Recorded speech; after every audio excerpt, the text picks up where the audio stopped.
Avant de commencer ce tutoriel consacré à l'informatique et au DIC, nous vous proposons tout d'abord de regarder ces petits beaux spots tournés dans quelques lycées et collèges de la place.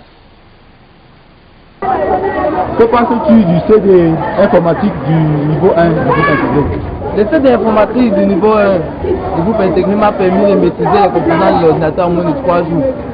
Et je trouve également intéressant l'assistance gratuite 24/24 par téléphone. Quel avantage as-tu eu depuis l'achat de ton CD informatique niveau 1 du groupe intégré? Depuis l'achat de mon CD, j'ai vu le matériel informatique en vidéo et j'ai très vite retenu les composants. J'ai pu me former en biotique à distance en appelant le numéro d'assistance gratuite. Depuis l'achat de ton CD informatique niveau 1 du groupe intégré, quel avantage as-tu eu? Le CD du groupe intégré informatique niveau 1 est un CD qui m'a permis de connaître le matériel informatique.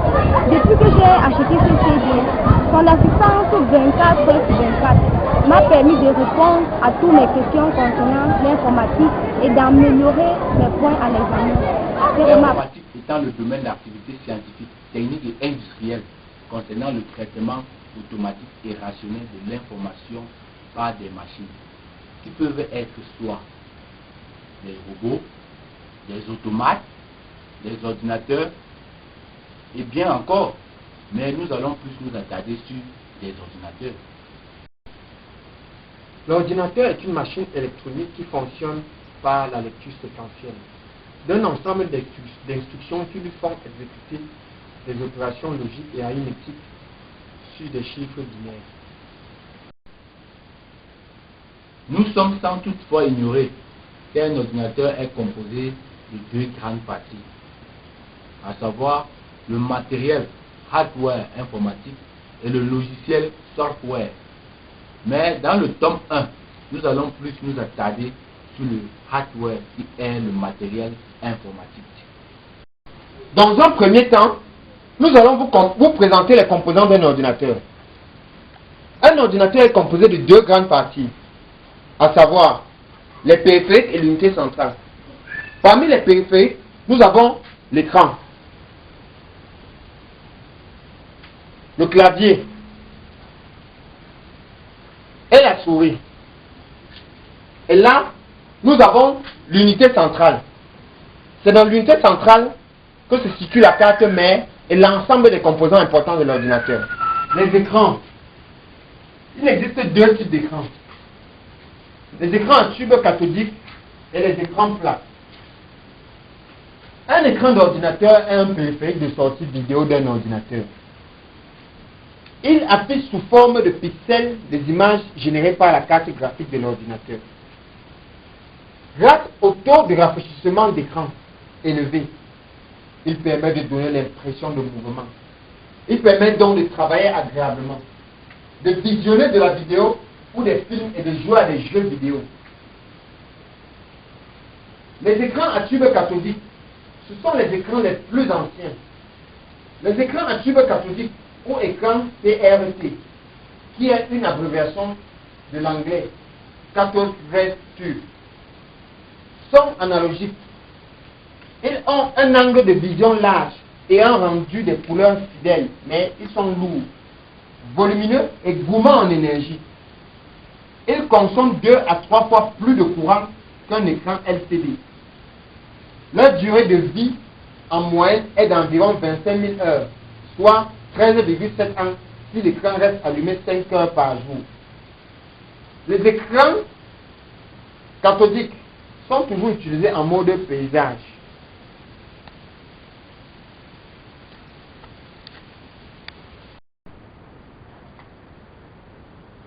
Les écrans plats. Un écran à cristaux liquides, LCD, se compose d'une dalle qui est un support des images, des circuits vidéo dont un multiplexeur électronique et une alimentation stabilisée. Les écrans ACL, écran à cristaux liquides, ou LCD, Liquid Crystal Display en anglais, sont légers et plus simples à industrialiser. mais souffre de certaines limites, notamment dans le rendu des couleurs, voire d'une rémanence affectant l'affichage des vidéos très rapides, jeux ou animations 3D. Les écrans ont pour avantage un encombrement réduit.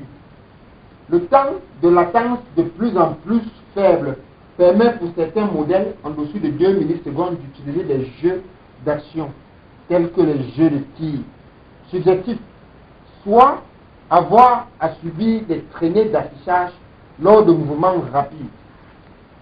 Cette traînée étant un frein à leur utilisation dans le grand public.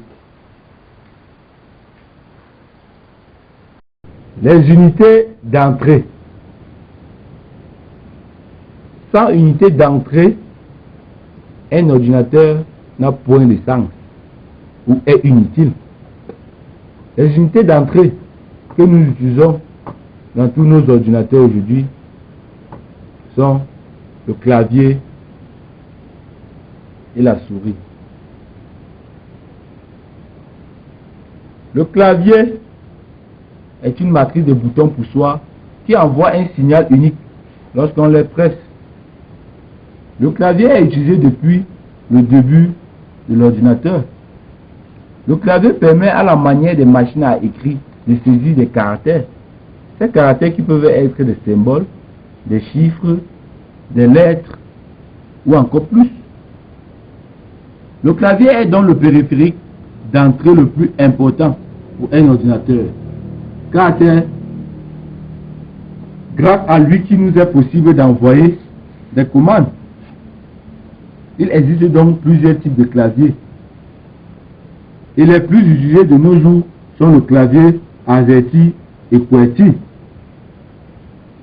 Le clavier AZERTY français, en rapport avec les 6 premières touches alphabétiques pour les pays francophones.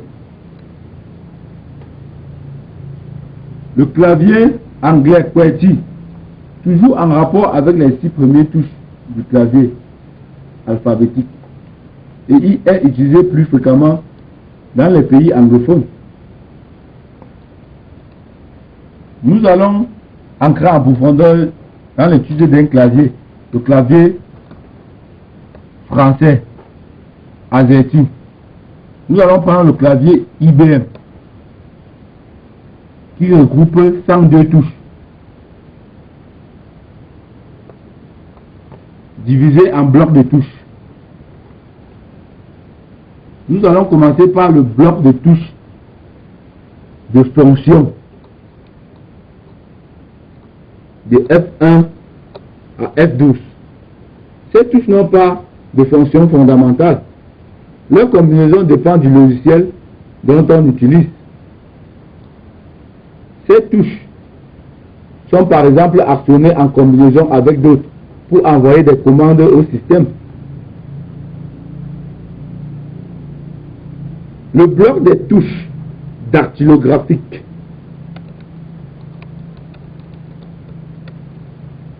il est situé au centre du clavier. Ces touches sont semblables pour la plupart à celles d'une machine à écrire. L'action sur l'une d'elles fait apparaître soit des caractères, soit des symboles. Les touches alphabétiques constituent des lettres de A à N. Les chiffres de 1 à 0. Les caractères de ponctuation. Les caractères spéciaux. Les tours de changement de mode comme CTRL, ALT, ALT-G.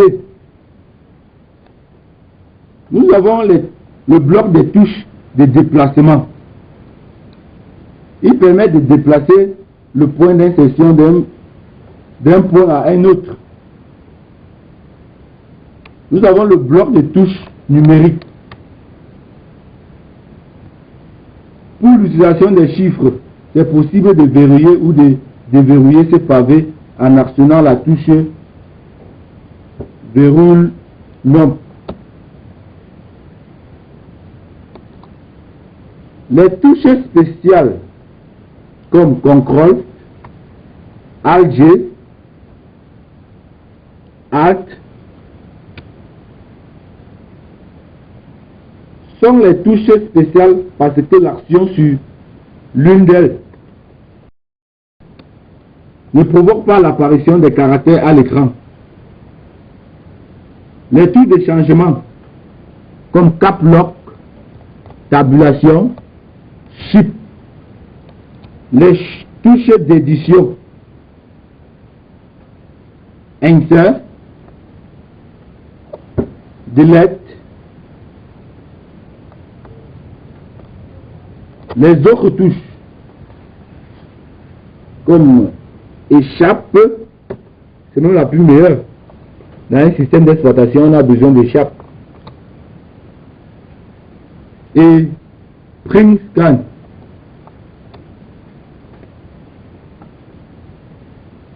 La souris en anglais mouse ou mice est un périphérique d'entrée et de pointage servant à déplacer un curseur sur l'écran et permettant de sélectionner,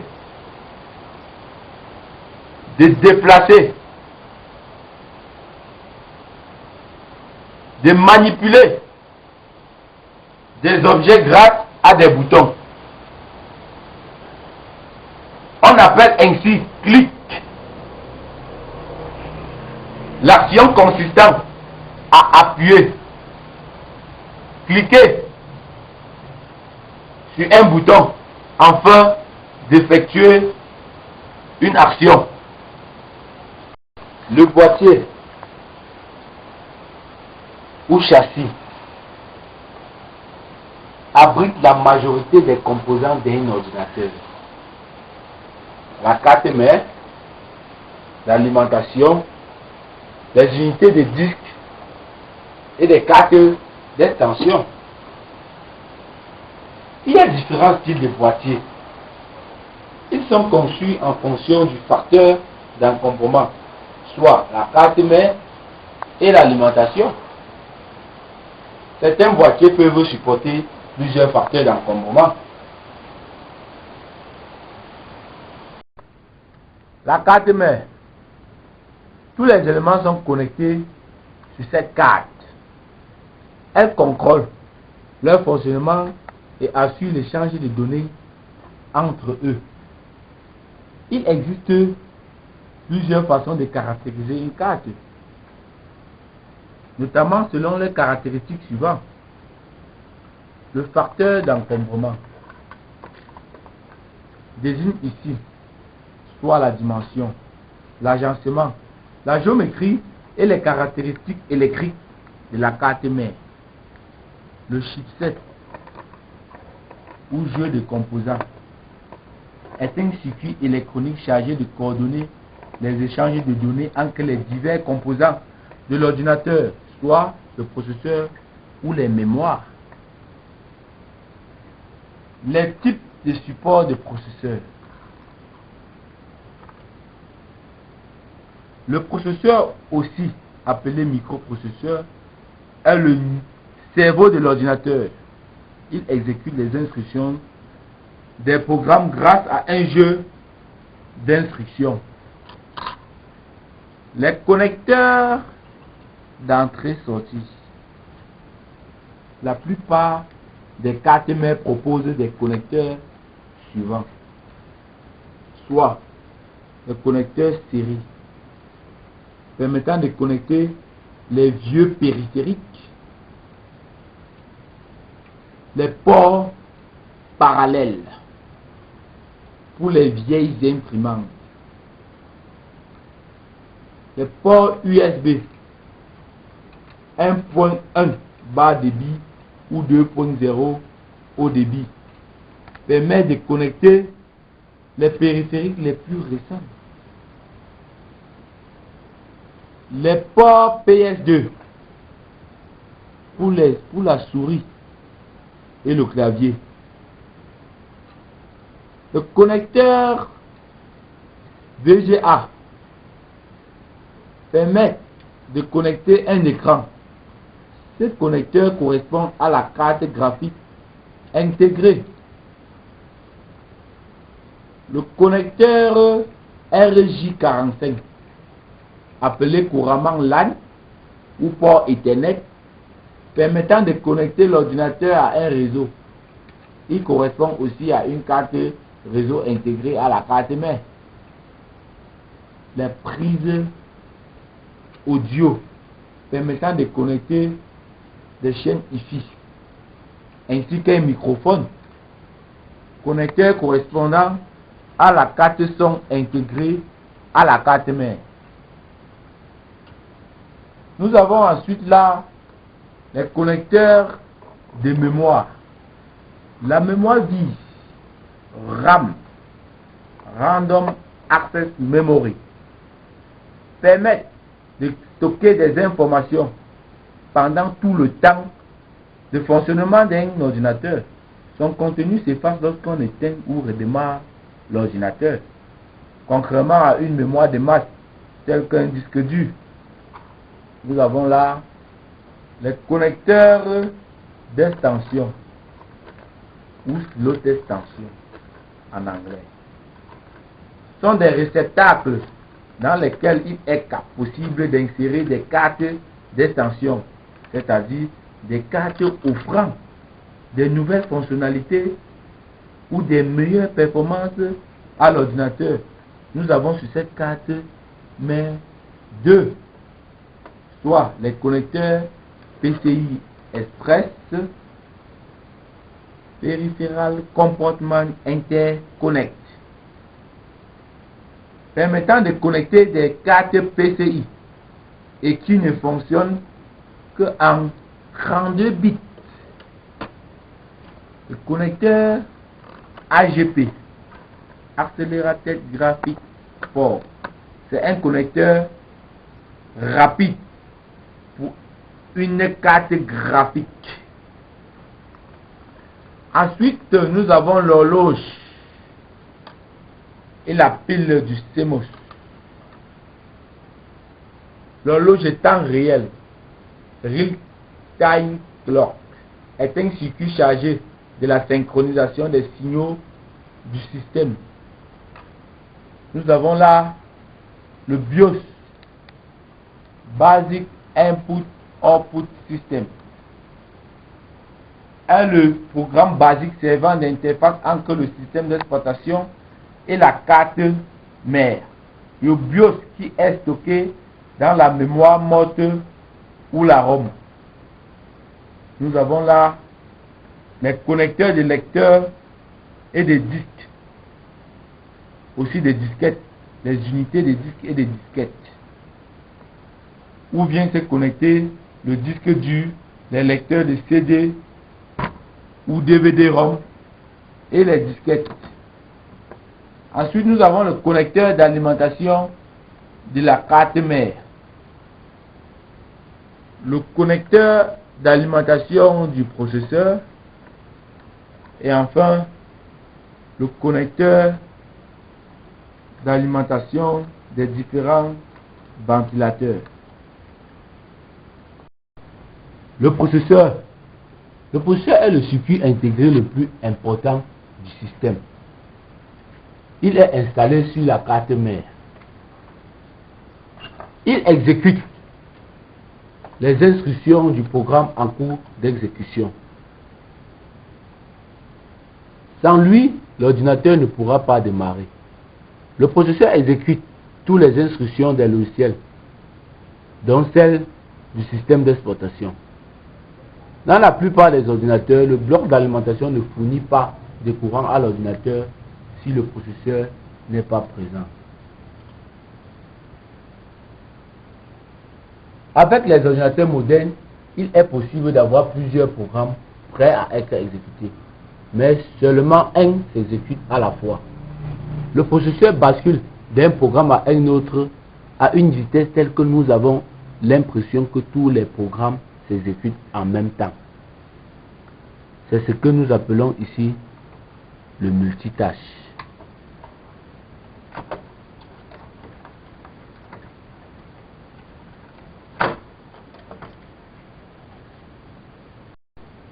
Les mémoires. La mémoire aussi installée sur la carte mère sert à emmagasiner tous les programmes et les données dont le processeur se sert ou aura à se servir à un moment donné. Nous distinguons donc 3 types de mémoire nécessaires pour le bon fonctionnement d'un ordinateur. La mémoire RAM, Random Access Memory.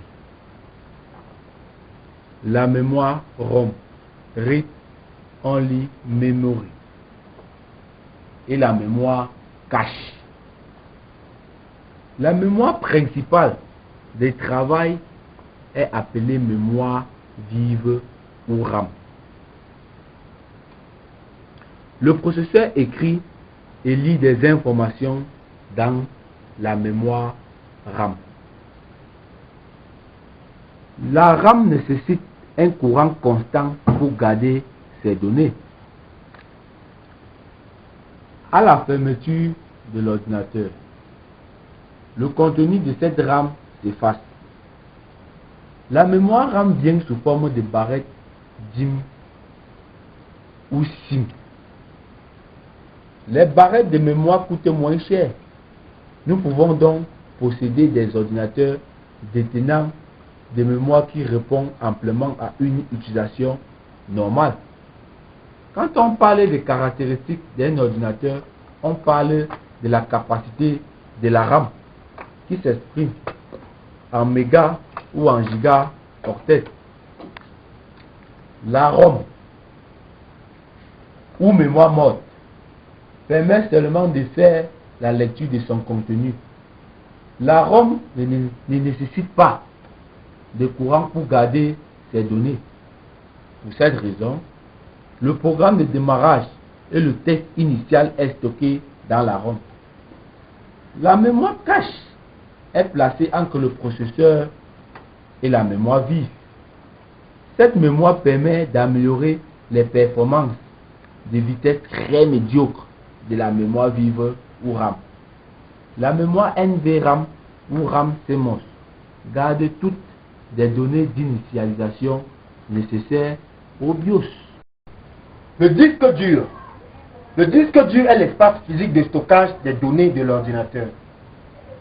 Son contenu est, contrairement à la mémoire vive, conservé même quand l'ordinateur est éteint. On exprime sa capacité en gigaoctets, mais on devrait voir arriver prochainement les disques de plusieurs téraoctets. 1 téraoctet égale 1000 gigas. On trouve 2 sortes de disques, les disques ID et les disques SATA, qui se différencient par leur connectique. Le deuxième tend à remplacer le premier, car son débit de transfert de données est plus rapide. Le disque dur est l'endroit où sont entreposés les logiciels qui font fonctionner l'ordinateur et les données des utilisateurs. En cas de perte, on peut toujours remplacer ou réinstaller un logiciel, mais les données des utilisateurs sont irremplaçables. Elles sont ce qu'il y a de plus important sur un système. Pour cette raison, le disque dur est le composant le plus important. Le disque dur se compose de plusieurs plateaux circulaires en aluminium ou en verre. Ces plateaux ne sont pas flexibles comme une disquette, mais plutôt rigides, d'où le nom de disque dur. Cependant, la surface des plateaux est couverte d'un matériel magnétique. La caractéristique la plus importante du disque dur est sa capacité exprimée en gigaoctets. Elle détermine la quantité de données et en particulier de programmes que l'on peut stocker. Toutefois, il convient de porter une attention particulière à ses performances, liées notamment à sa vitesse de rotation, pouvant pénaliser les capacités globales du système si elles sont trop faibles. Les unités de disque. Les unités de disque que nous rencontrons dans nos ordinateurs aujourd'hui ou couramment sont ces différents composants que nous retrouvons sur cette table, à savoir le lecteur de disquettes,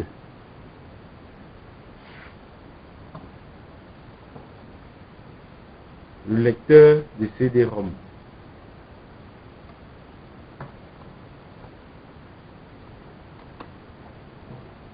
le lecteur de DVD-ROM,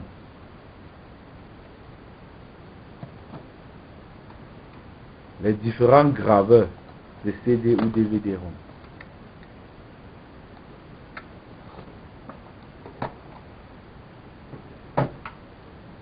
Et enfin, le disque dur.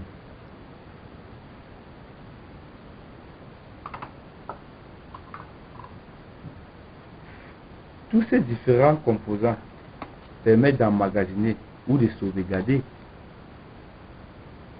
à long terme des informations. Ça peut être des logiciels, des dossiers ou des données. Le lecteur de disquettes permet la lecture et l'écriture des données sur un support d'emmagasinage magnétique amovible.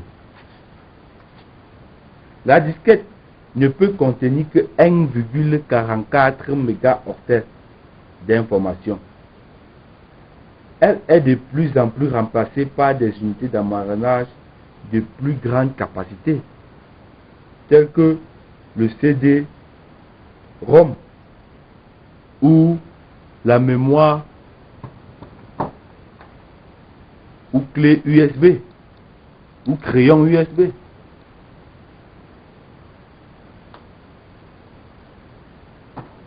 Le lecteur de CD-ROM sert uniquement à lire son contenu. Il ne permet pas la sauvegarde des données. Le CD-ROM est un support optique amovible ayant une capacité de 700 mégaoctets. Les données emmagasinées sur le CD-ROM peuvent également être lues par des DVD-ROM.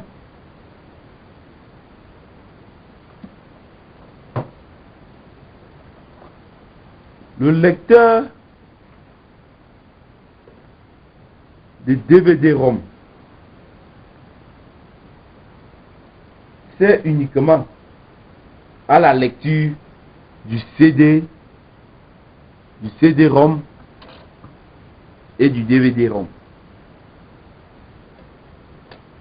Et il ne permet pas aussi à la sauvegarde des données sur le CD et DVD-ROM. Le DVD-ROM est un support optique amovible ayant une capacité de 4,7 gigaoctets. Les données sauvegardées sur ces DVD peuvent être également lues sur des lecteurs Blu-ray.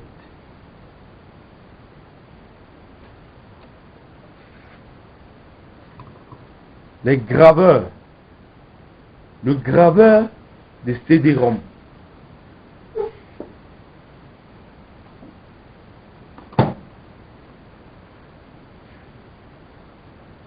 Le graveur de CD-ROM permet de lire des CD-ROM et écrit ou gravé sur ces CD, sur les CD-ROM.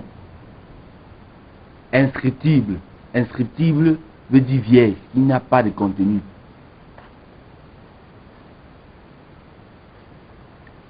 Il est devenu un élément d'emmagasinage amovible très important à raison de son prix qui devient de plus en plus bas.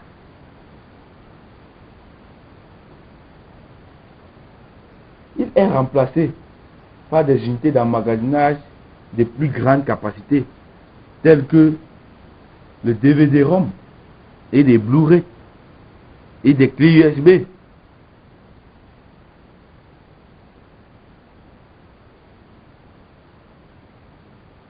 Le graveur de DVD-ROM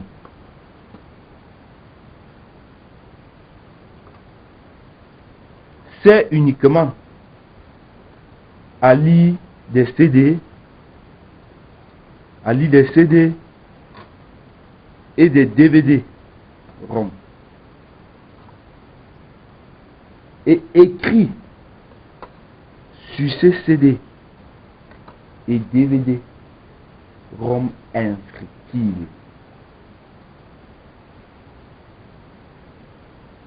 Il est devenu un élément d'emmagasinage amovible très important et est remplacé par des Blu-ray. Les Blu-ray qui ne lit et écrit que des CD, DVD et CD Blu-ray. Et la capacité du Blu-ray se donne toujours en téraoctets.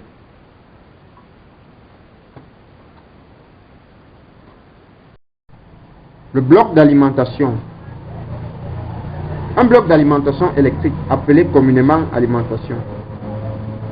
Il est chargé de fournir un courant électrique stable et continu à l'ensemble des éléments constitutifs de l'ordinateur.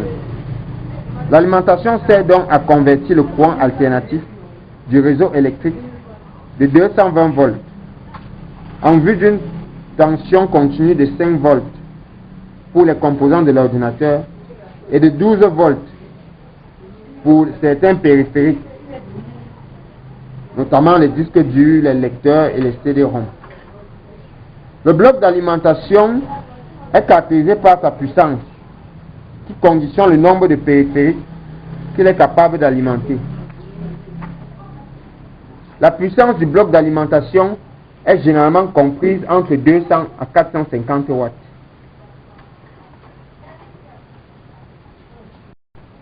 Les cartes d'extension. Dans un ordinateur, une carte d'extension est un ensemble de composants placés sur un circuit imprimé qui est connectable à la carte mère via un bus informatique. Le but d'une carte d'extension est d'ajouter des capacités ou des fonctionnalités à un ordinateur. Les cartes d'extension les plus fréquentes.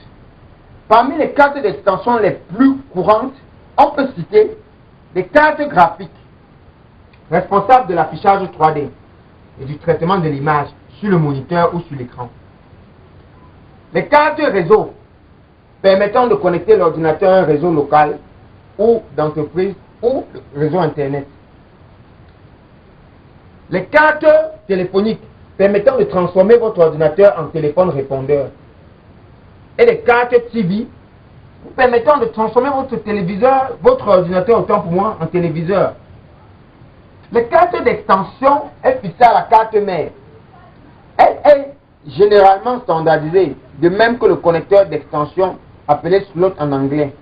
C'est un support physique relié la carte d'extension à la carte mère.